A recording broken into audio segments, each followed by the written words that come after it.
안녕하세요. 안녕하세요. 안녕. 저희 지금부터 자유롭게 대화할 건데, 저희 원래 답했던 거 위주로 이제 1대1로 대화해 주신다고 생각하시면 될 것 같아요. 영훈님이 먼저 1번 질문 답해 주시면 될 것 같습니다.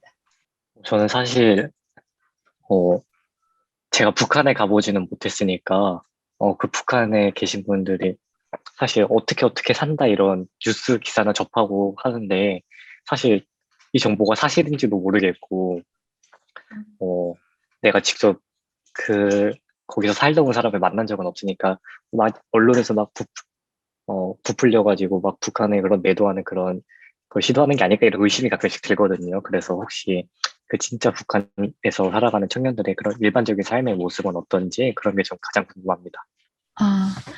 아, 우선 언론의 특성을 생각을 해보면 일반적인 얘기는 크게 주목받지 못하는 것 같아요. 그래서 아무리 북한 사회라고 해도 어렵다고 해도 모두가 그렇게 음, 처절하게 살아가는 것만은 아니고 거기도 똑같이 이제 빈부격차가 존재하는 우리가 생각하는 수준의 차이가 있을 뿐 그런 사회라고 생각을 하고요.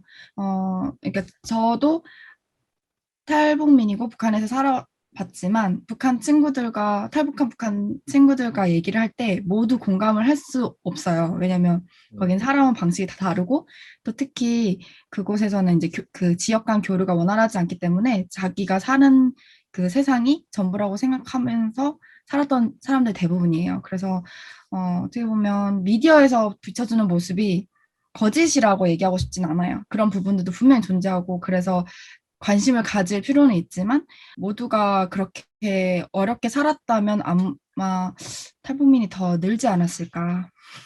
아직도 배불리 사는 사람들도 존재하기 때문에 기득권들 같은 음, 그래서 네, 그 좀 미디어에서 비춰지는 모습을 조금 네, 간헐적으로 이렇게 봐주시고 참고해 음, 주시면 좋을 것 같아요. 맞아요. 저도 인터뷰, 탈북민들 대상으로 한 인터뷰에 참여한 적이 많은데, 많은 분들의 이야기를 다 들어봐도 각각 어떤 상황에 처해 있었는지에 따라서 정말 이야기가 많이 달라지더라고요. 똑같은 주제에 대해서도. 음, 미디어가 이런 건 다루지 못하고 좀 음, 하나만 안 좋은 것만 이렇게 다루는 것 같아서 많이 아쉽습니다. 그러면 두 번째 질문 대화 한번 해볼까요? 특양님 의견 나눠주시면 될 것 같아요. 저는 여기 답변에는 이제 서로가 얘기를 경청하는 자세가 필요하다고 얘기는 했는데 이게 너무 포괄적인 것 같아서 조금 더 구체적으로 말씀을 드리자면 관심을 가지는 청년들은 많은 것 같아요. 남북 문제에 대해서. 하지만 결국 자기의 확고한 그런 신념, 가치관을 확립한 상태에서 그 대화를 접근하는 경우가 많다고 느꼈어요.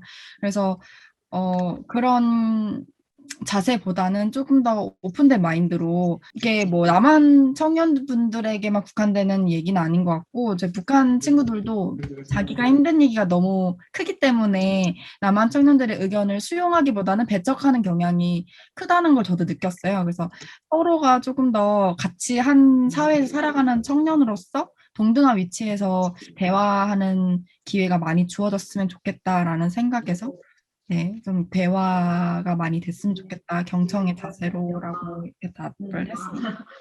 저도 너무 비슷한 이야기 써가지고 약간 놀랐는데, 쓴 거 그대로 읽으면 서로 살아온 각기다른 삶의 모습으로부터 발생하는 다름을 인정하고 있는 그대로 편견 없이 상대방을 바라보기 위한 노력이 핵심이라고 생각합니다. 이렇게 적어서 되게 비슷한 생각을 하고 있다 이런 생각을 또 했고요. 지금 딱 생각이 든 것 중 하나는 사실 우리가 이러면 안 되는 거긴 하지만 일반화를 되게 많이 하잖아요.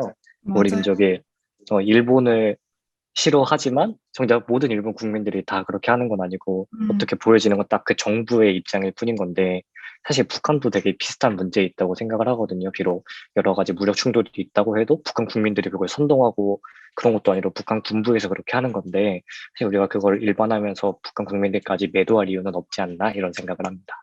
아까 수경님이 1번 이야기를 다 못했으니까 이걸 더 해보면 좋을 것 같아요. 1번 이야기를. 어떤 부분부터 얘기하면 좋을까요? 제가 1번에 무슨 얘기를 했죠? 죄송해요. 취미 얘기했나요? 뭐지? 여기 아, 자료집에 보면 취미생활 하고 취미생활. 계시는지 이렇게 음, 계시다면 돈 투자할 가치가 있는지 이거 물어보셨어요. 아, 네. 취미생활 하고 계신가요? 네. 취미가 뭐, 어떤 게 음, 사실 저 요즘에 취미를 찾는 과정에 있긴 한데, 음, 음, 사실 이렇다 할 취미란 게 없었던 것 같아요. 아무래도 저는 올해 20살이 됐으니까 지금까지 계속 중학교, 고등학교를 나왔거든요. 근데 중학교, 고등학교는 딱 오전부터 오후 늦게까지 과정이 있고, 끝나고 뭐 야자하고 그렇게 집 돌아와서 자고 일어나고 다시 학교 가면 끝인데, 대학교에 오니까 시간표를 제 맘대로 짜는 거예요. 그리고 막 맞아요. 공강의 날이 생기고, 막 오후가 통째로 비기도 하고, 오전이 통째로 비기도 하니까, 사실 그 공백에서 제가 뭘 해야 하는지 지금 상당히 방황하는 중입니다. 어, 저도 이 질문한 이유가 취미가 굉장히 중요한 건 알 것 같아요. 왜냐면 그 학업의 스트레스를 취미로 달래지 않으면 번아웃 될 수 있잖아요. 그래서 취미가 굉장히 중요한데 그렇다면 취미가 어, 경제적 부담이 없는 선에서만 이루어져야 되느냐. 뭐 만약에 배우고 싶은 게 있다면 그때는 이걸 투자하는 게 사치스러운 걸까 아니면 정말 꼭 필요한 지출일까라는 고민을 했었어요. 근데 결국 저도 어 아무래도 대학생이다 보니 그냥 돈 안 드는 취미 위주로 찾는 것 같거든요. 사진도 그래서 조금 소홀히 한 것도 있어요. 사진이란 취미가 생각보다, 그러니까 제 영상으로 그냥 뭐 핸드폰을 찍으면은 그렇게 크게 돈이 안 들지만 정말 점점 알아가면서 렌즈에 관심이 생기고 이러다 보면 정말 돈이 그냥 네, 많이 깨지는 취미여서 그것도 그만 해야겠다라고 생각을 했고 그래서 저처럼 고민하시는 분들이 많은지 궁금해서 네, 그런 질문을 했던 것 같습니다. 아까 취미 앞으로 보자라고 그러면 말씀해 주셨는데 사진 말고 어떤 취미 있으셨는지 물어봐도 될까요? 아 저는 사진 말고 잠깐 1년 동안이긴 했지만 그 유화도 이제 취미로 했었고요. 뭐 잘 그리는 건 아니지만 그것도 했었고 그리고 카페 가는 걸 너무 좋아해서 음, 다들 그러시겠죠. 그 카페를 가면 뭐 좀 디저트 이런 거 시키면 정말 10,000원이 훌쩍 넘게 깨지잖아요. 근데 그것도 한 달에 두세 번씩 뭐 일주일에 두세 번씩 계속 가다 보면 정말 30에서 50씩 깨지고 아 이것도 돈이 많이 드는구나 싶어서 좀 그만하려고 자제하고 있고 그래서 집에 그러니까 커피에 관심이 더 많이 생겨가지고 집에 또 커피 머신을 샀는데 또 그러다 보니 또 캡슐을 사야 되고 좀 이런 딜레마에 빠져 있는 것 같아요. 음, 네, 저도 그래서 커피 관심 많은데 더 이야기를 나누면 좋겠지만 이제 시간을 바꿀 때가 됐다고 해서 해외이시로 네. 옮겨보도록 하겠습니다. 네, 안녕하세요. 안녕하세요. 안녕하세요. 이번에는 3번, 4번 질문으로 대화를 나눠보려고 하는데 제가 채팅창에 올려드렸어요. 지연님이 먼저 3번 질문에 답해주시면 좋을 것 같습니다. 저는 오늘날 청년으로 살아가면서 나에게 통일은 아까 모험가라고 이야기를 했잖아요. 그거랑 연결해서 한 모험의 테마의 확장이다. 통일에 그렇게 생각을 했어요. 이 세상을 살아가면서 모험이 힘들고 두렵기도 하잖아요. 근데 퀘스트 하나를 푼 이후에 더 넓은, 더 다양한 것을 접하고 느낄 수 있는 것에 대한 뭔가 기대, 설렘, 궁금함이 저한테는 그 걱정, 두려움보다는 그 기대가 더 크게 다가왔던 것 같아요. 그래서 우리가 새로운 퀘스트를 풀려고 할 때 처음에는 걱정이 되고 두렵기도 하지만 그 새로운 무언가에 대한 도전, 막 그 퀘스트를 푼 이후에 펼쳐지는 것들에 대한 설렘, 막 그런 게 더 기다려지는 것 같습니다. 저는. 진짜 정부나 이런 큰 기관이었다면 너무 현실적인 문제만 생각할 수도 있는데 오히려 우리니까 이렇게 자유롭게 이야기를 나눌 수 있는 게 아닌가 싶습니다. 저에게 통일에 대한 의미가 저도 좀씩 바뀌고 있는데 최근에는 좀 간절하게 다가왔던 것 같아요. 그래서 개인적인 그 계기가 있었는데 그 북한에 있는 그 사촌 2살이 어린 사촌 여동생이 있는데 최근에 암을 앓다가 이제 하늘나라로 갔어요. 근데 그 엄마가 그 사촌 동생의 엄마는 지금 나와 있는 상태인데 볼 수 없잖아요. 딸이 이제 아파하다가 갔는데도. 그래서 괴로워하는 그 모습을 보면서 아, 통일이 여전히 미디어에서 이런 키워드로 봤을 때 이제 정치 경제와 엮여서 해야 된다. 찬반 의견으로 이렇게 대두되고 있는 그 모습이 되게 속상하더라고요, 개인적으로는. 그래서 누군가에게는 아까 그 주연님이 말씀하셨던 것처럼 당위성일 수 있는 부분인 것 같아서 저는 간절함이라고 대답을 했습니다. 저도 선생님. 이어서 네. 얘기해도 될까요? 그럼요. 네. 뭐 이어서 저도 통일에 대해서 질문이 뭐였죠? 오늘날 청년으로 살아가는 나에게 통일은 한마디로 어떤 의미인가요? 통일은 사실 지금 세대가 뭐 다 아니지만 저는 사실 그렇게 생각해요. 지금 청년 세대가 풀어야 될 과제가 아닐까라는 생각을 해봐요.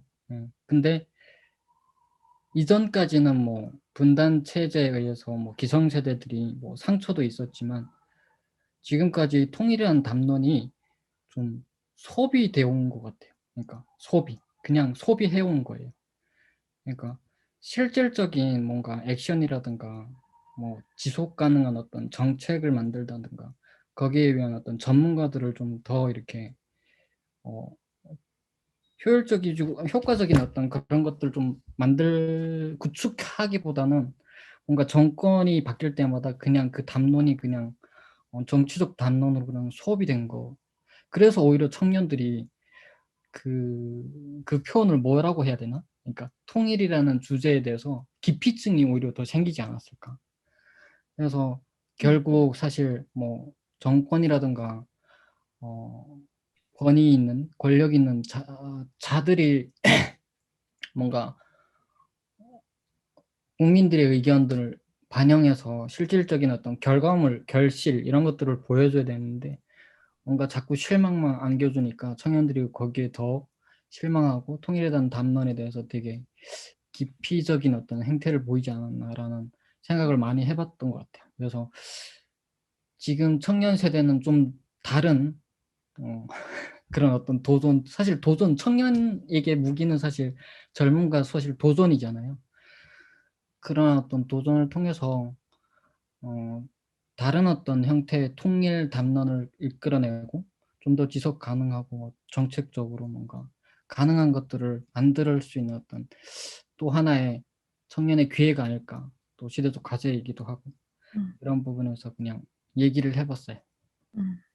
너무너무 좋은 말씀이었던 것 같아요. 진짜 공감이 많이 됐고, 대표님이라고 불러야 될까요? 그냥 뭐 편하게 불러주세요.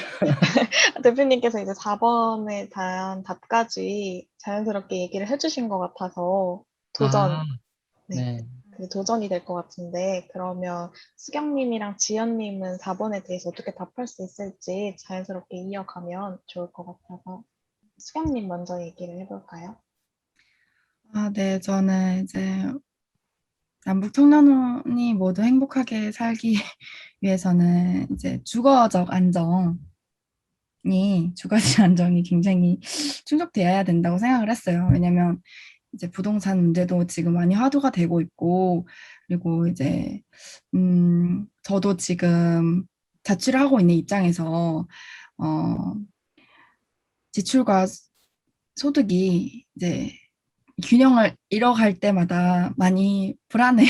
그래서 이게 저 개인만의 문제가 아닌 걸 너무 잘 알기 때문에, 그리고 이제 또 뭐 앞으로 살아가는 날들이 더 많은데, 그럴 때 다른 문제도 되게 많은데 이 주거지 문제가 계속 해결이 되지 않는다면 정말 계속 이런 압박 속에서 제대로 하나도 이뤄내지 못하는 그런 실패된 삶이 아닌가라는 낙관적인 생각까지 이어질 수 있기 때문에 저는 요즘 들어서는 굉장히 네, 주거지가 참 중요하다라는 생각을 해봅니다. 음. 집에 대해서 벌써 관심이 있네요. 네, 참, 네. 다방이나 직방을 눈팅만 해보는데 가끔 참담하더라고요. 나는 어디로 가야 하나. 네, 그래서 모두가 이런 고민을 하지 않을까. 네. 저도 딱 이 질문을 보고서 떠올랐던 게 집 주거인데 그것보다는 다른 걸로 답해보자라는 생각이 들어서 그래서 저는 저도 집이랑 학교가 같은 서울이긴 한데 멀어서 기숙사에서 거주를 하고 있거든요. 그래서 그런 기숙사비도 제가 부담을 하고 있어서 그런 주거에 대한 걱정들 앞으로 이제 졸업 후에도 걱정이 있는데 그것보단 다른 답변을 해보자라는 생각이 들어서 그 답변은 지금 이 순간 나에게 집중을 하자라고 답을 했어요. 그래서 내가 하고 있는 것, 하고 싶은 것이 무엇인지 지금 나에 대해서 조금 더 고민을 하고 좀 생각하는 시간이 필요하다고 생각을 했어요. 이게 제가 어릴 때부터 가정 환경이랑 잦은 이사로 계속 학교도 바뀌고 친구들도 바뀌고 그런 환경들이 계속 바뀌고 또 첫째로 장녀 장손이어서 그런 미래에 대한 불안감 그리고 그런 가정 환경 때문에 거의 가장으로서의 역할을 수행을 하고 있는데 그런 부담감이 커서 학창 시절에 힘들었던 게 있거든요. 그거를 깨달은 순간 이거는 조금 미래에 대한 걱정보단 나한테 집중을 해야겠다. 그래야지 내가 더 걱정 없이 행복해질 수 있겠다 싶어서 그런 조금 더 저한테 집중을 하는 그래서 조금 더 그런 것을 생각하고 고민을 하면서 정리해가면서 한 걸음 한 걸음 딛다 보니까 그런 뭔가를 그런 뭐라 그래야 될까요? 뭔가를 성취하거나 그랬을 때 그런 자신감, 성취감, 행복이 찾아오는 것 같더라고. 그래서 나한테 집중하는 게 중요하다, 필요하다라고 생각을 했습니다. 종합해 보면 뭔가 물리적이든 심리적이든 청년들에겐 안정이 필요한 게 아닌가 하는 생각이 드네요. 이 좁은 땅덩어리에서 청년으로 살아간다는 게 집도 없고 꿈도 않아요. 없는 게 이런 안정적인 게 뭔가 갖춰져야 아까 우리가 이야기했던 그 단계들을 밟아 나갈 수 있는 환경이 또 생기는 거고 그렇다는 생각이 또 듭니다. 그런 것 같아요. 그러니까 아까 심지연님 얘기하신 것처럼 그러니까 자기한테 집중하는 게 되게 진짜 귀한 시간이라고 저는 생각해요. 사실 청년 이외에 나를 위해서 할 수 있는 시간이 별로 없다고 생각해요. 그러니까 그 청년 시기 정말 내가 하고 싶은 거, 도전하고 싶은 거, 그게 결국 나중에 봤을 때 그러한 어떤 하고 싶었던 것, 도전했던 것들이 결국 나를 형성한다고 그러더라고요. 그래서 그런 시간들이, 근데 한국 사회는 또 청년들에게 그렇게 다양한 어떤 게 열려있지는 않잖아요. 좀, 저도 와서 살다 보니까 너무 부딪히는 한계가 많더라고요. 그 장벽 앞에서 많이 허물어질 때도 많고, 그러면서도 이렇게, 또 겁 없이 가는 게 되게 중요하더라고요. 네. 그래서 좋은 것 같아요. 멋있는 것 같아요. 네. 김다혜 선생님도 있어요? 선생님은 아니고 학생이죠? 네, 저도 성공회대 4학년 학생입니다. 아우, 반가워요. 다들 전공은 어떻게 되시나요? 저는 경제학이 주 전공이고 부전공으로 문화기획 하고 있어요. 경제 멋있네요. 심지연님은요? 저는 사회복지하고 디지털 컨텐츠 전공을 하고 있습니다. 디지털 컨텐츠. 아, 사회복지가 주전공이고 복수 전공으로 디지털 컨텐츠를 하고 있어요. 저는 정치외교입니다. 정치외교랑 부전공으로 통일개발 및 융합 개발 융합 전공이에요. 미안해요. 잘 기억이 안 나요. 그러니까 신설된 학과였는데 저는 숭실대학거든요. 네, 숭실대학교인데 숭실대학교에서 뭐 통일선도대학교라 해가지고 뭐 통일기금으로 사업 받아가지고 학과를 개설했는데 그게 통일개발협력 및 융합 전공. 네, 그래서 통일 이후에 아무튼 배웠는데 대학교 졸업하고 나니까 작년에 졸업했어요. 근데 물론 남은 게 있겠죠. 네, 그래도 많이 배웠어요.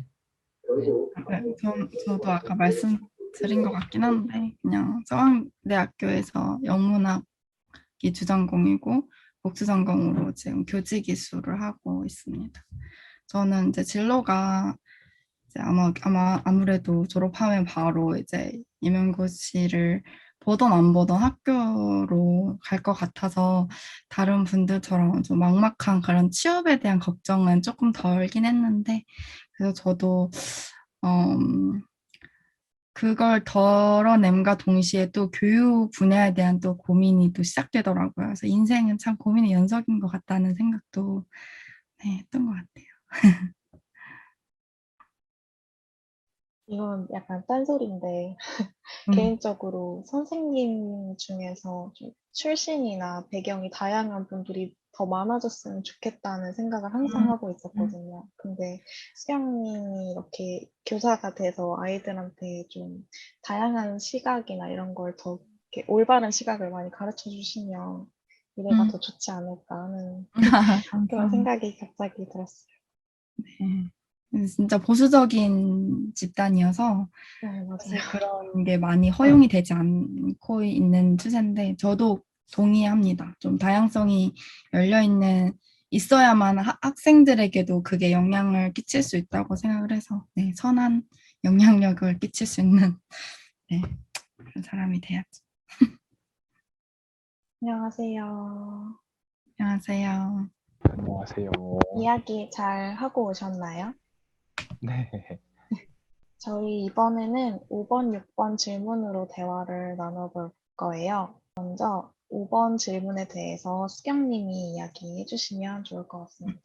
제가 지금의 진로를 갖게 된 계기를 적어봤는데요. 그래서 저는 이제 교육에 대해서 원래는 사실 이렇게 진지하게 교육 쪽으로 굳혀지진 않았었어요. 대학 오기 전까지는. 근데 대학 진학 전에는 언론 쪽에 관심이 있었는데 한번 낙방을 하고 이제 다시 준비를 하면서 정말 내가 할 수 있는 거 그리고 잘할 수 있는 거 하고 싶은 게 뭔가를 고민을 해봤을 때 항상 제 옆에 계셨던 지금도 자주 찾아뵙는 그 중학교 시절에 선생님이 계셨어요. 그래서 그분을 이렇게 관찰 아닌 관찰을 해보니까 중학교 시절부터 지금까지 아이들밖에 없으신 거예요. 그분 삶에. 그래서 어떻게 하면 저런 삶을 살아갈 수 있을까? 30년, 40년 동안. 그리고 그 선생님 한 분으로 인해서 변화를 겪은 수많은 학생들을 봤을 때 그 영향력이 참 되게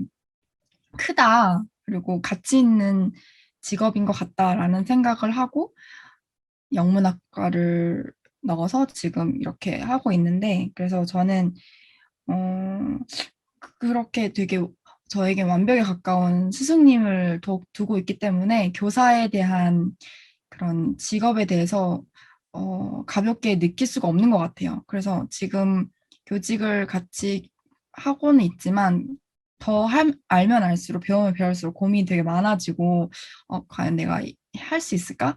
라는 생각이 되게 많아지긴 하는데 그래도 제가 겪어온 그런 경험을 바탕으로 어딘가에 저는 쓰임이 있지 않을까라는 기대를 하면서 열심히 하고 있습니다. 엄청 멋있는 꿈인 것 같습니다. 동기부터 뭔가 앞으로 나아가야 할 방향까지 딱딱 이렇게 돼 있는 게 되게 아, 이 시대에 별로 없는 청년이 아닐까 아, 하는 생각이 들고. 그럼 학주님은 5번에 대해서 어떤 이야기를 해주실 수 있나요? 저는 우선 뭔가 이제 영향을 받은 작품이라면은 저는 가장 컸던 게 이제 데미안이라는 작품인데요. 그게 네, 데미안이라는 작품 자체가 어떻게 보면은 하나의 알을 깨고 나와서 뭔가 새로운 그런 세상을 가치를 마주하는 그런 책인데 저한테 그게 되게 의미가 깊었던 게 저는 어떻게 보면은 그 한 자리에 계속 머물고 싶어 했었었고 뭔가 바뀌는 거를 조금 무서워했었고 새로운 경험들을 좀 거부하는 그런 성격이었었는데 제가 이 책을 읽으면서 좀 많이 바뀌었던 것 같아요. 그래서 현재 저희가 가지고 있는 꿈은 뭔가 많은 사람들의 의견을 듣고 정책으로 만드는 것을 하고 싶었고 지금 제가 하고 있는 청년단체에서 그것을 주로 하고 있어요.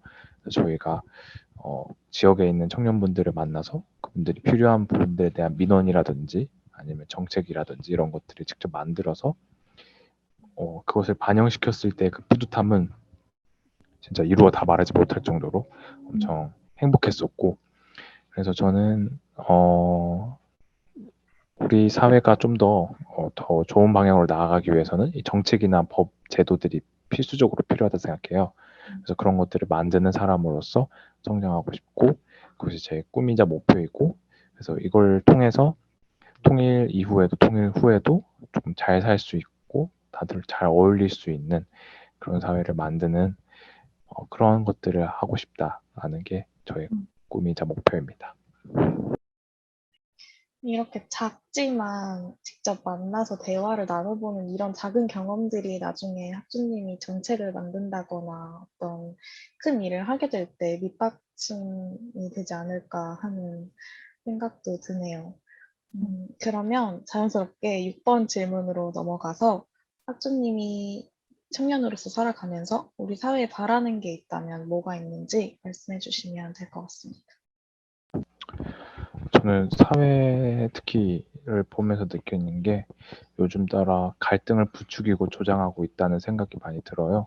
서로 같이 잘 살 수 있을 거고, 그리고 분명히 문제의 본질은 다른 건데, 서로를 비난하게 만들고, 증오하게 만들고, 미워하게 만드는 그런 사회에서 좀 가장 괴롭더라고요. 그런 것들을 보면서. 그래서 우리 사회가 분명히 통일로 가는 길에도 많은 갈등들이 있을 거고, 어, 그런 것들을 만들려고 하는 것들도 있겠지만 그걸 이겨낼 수 있도록 저희가 잘 좀 성장하고 잘 이겨내는 것들이 필요할 것 같고 사회는 특히 그런 것들이 일어나지 않도록 잘 조율하고 통제하고 그런 만드는 게 중요하지 않을까 하는 생각이 들었습니다.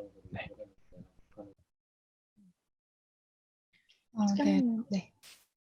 네, 저는 이제 불공정한 기득권의 세습이 사라지고 공정한 게 이제 노력한 만큼 기회를 잡을 수 있는 사회가 됐으면 좋겠다고 썼는데요. 그래서 저 유리천장이라고 하잖아요. 보이지 않는 그런 넘을 수 없는 그런 벽들이 있는 것처럼 이제 말로만 민주주의 또는 균형적인 사회를 얘기하는 것이 아니라 정말 노력한 만큼 누구든지 본인들이 바라는 목표와 꿈을 이룰 수 있는 그런 좀 살만한 사회가 됐으면 좋겠다라는 생각을 해봤습니다. 그리고 아까 학주님 말씀해주신 것처럼 조장을 부추기는 그런 사회도 참 지금 과열되고 있는 것 같아서 뉴스나 미디어를 좀 보는 것이 예전만큼 편하게 볼 수 없다는 생각을 많이 했었어요. 그래서 좀 그렇게 그리고 또 하나는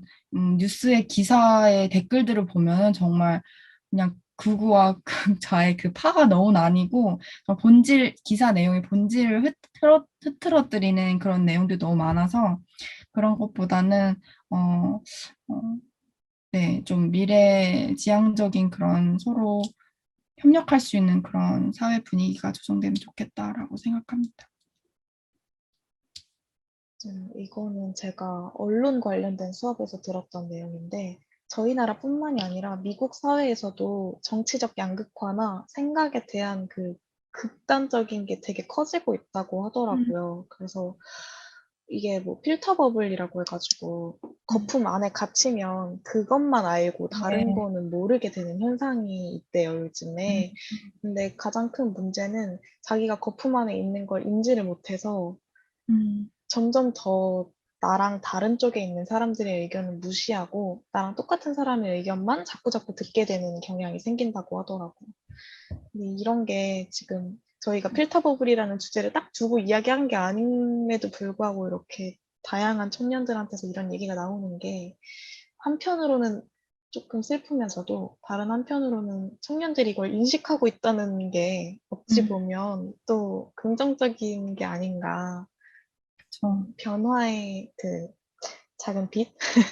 음. 이런 느낌이 살짝 들기도 해서 다르게 해석할 수도 있을 것 같아요. 조금 시간이 남는데 저희 그러면 여기 뭐 좋아하는 책이나 영화 작품 이런 거에 대해서 좀 더 얘기를 해볼까요? 저는 영화 같은 경우에는 되게 다양한 영화들, 그리고 많은 영화들을 보는데 뮤지컬 영화를 저는 좋아하고요. 드라마 같은 경우에는 미국 드라마 중에서도 하우스 오브 카즈나 지정생존자같이 뭔가 이제 정책을 만드는 거 관련된 그런 드라마를 되게 좋아합니다. 저는 아무래도 학과가 문학도 전공하고 있다 보니까 저는 문학 작품을 읽는 걸 되게 좋아하고, 어, 제가 영문학을 전공하려고 마음먹었던 이유도 셰익스피어를 되게 좋아해서 그 작품들 다 좋아하진 않지만 몇몇 작품들 너무 좋아해서 네, 그런 작품들을 읽으면서 뭐 저 자신을 일단 먼저 돌아볼 수 있는 게 너무 좋은 것 같고요. 그리고 어, 다른 이의 이런 생각과 이런 행동에 대해서도 좀 더 객관적으로 관찰할 수 있는 눈을 길러주는 것 같아서 문학 소설을 되게 많이 읽으려고 하는 편이고, 아까 말씀해 주셨던 데미안도 교육학에서도 많이 중요하게 다루고 있는 책 중에 하나거든요. 그래서 그런 그 책도 되게 좋아하는 책이고, 영화는 공포물, 좀비물이 아니면 다 잘 보는 것 같아요. 네, 그런 거 빼고는 잘 보고, SF 쪽보다는 저는 좀 더 실화를 바탕으로 한 다큐멘터리성의 영화들도 되게 좋아하는 것 같고, 네, 그렇습니다. 최근에 재미있게 본 영화는 영화관에 간 지가 너무 오래돼서 기억이 잘 안 나고, 1987인가요? 전쟁 영화를 본 게 마지막이었던 것 같고, 그리고 대부분은 넷플릭스로 그때그때 보는 편입니다. 진짜 영화관 간지 너무 오래된 것 같아요. 저는 그래서 빔을 샀거든요. 혼자, 혼자 집에서, 네, 넷플릭스 크게 보고 싶어가지고, 또 다른 소비로, 영화관에 쓸 돈을 이렇게, 네, 소비로 이어졌다는 슬픈. 근데 문학 작품을 다양하게 접하는 거는 진짜 내가 가보지 못한 세상을 접할 수 있는 가장 쉬운 쉬운, 방법이라서 너무 좋은 것 같아요. 맞아요, 네. 정말 읽을 때마다, 그리고 또 막 예전에 뭐 어렸을 때 읽었을 때와 또 성인 돼서 맞아요. 읽었을 때 또 다른 게 느껴지는 그게 큰 것 같아요. 그런 경험 느껴본 적 있으신가요? 그 작품 하나 추천해 주세요. 저는 어, 최근에, 죄송해요. 아니 괜찮나요? 먼저 말씀하세요. 아, 저는 영화 토이스토리를 음, 어릴 적 봤을 때는 장난감이 많이 나오니까 그냥 그게 좋아서 봤었는데 지금 보니까 뭔가 이 옛날 추억이나 동심들 그런 것들을 뭔가 자극하는 게 있어서 그런 느낌으로 봤을 때 되게 어릴 때 봤을 때는 지금이랑 다르구나 하는 걸 느끼는 것 같아요. 음. 수경, 저는 조지 오웰의 그 동물농장을 최근에 다시 읽어봤었거든요. 네, 어렸을 때는 재밌는데 이게 무슨 내용일까? 라고 넘어갔었는데 요즘 사회 현상이랑 같이 적용시켜서 읽었을 때 정말 크게 이런 네, 감명을 받아서 네, 조지 오웰. 맞아요. 저도 동물농장. 저희 이제 끝날 시간이 돼서 여기 오른쪽 밑에 소외 이슈 나가기 눌러주시면 될 것 같습니다. 수고하셨습니다. 수고하셨습니다. 수고하셨습니다.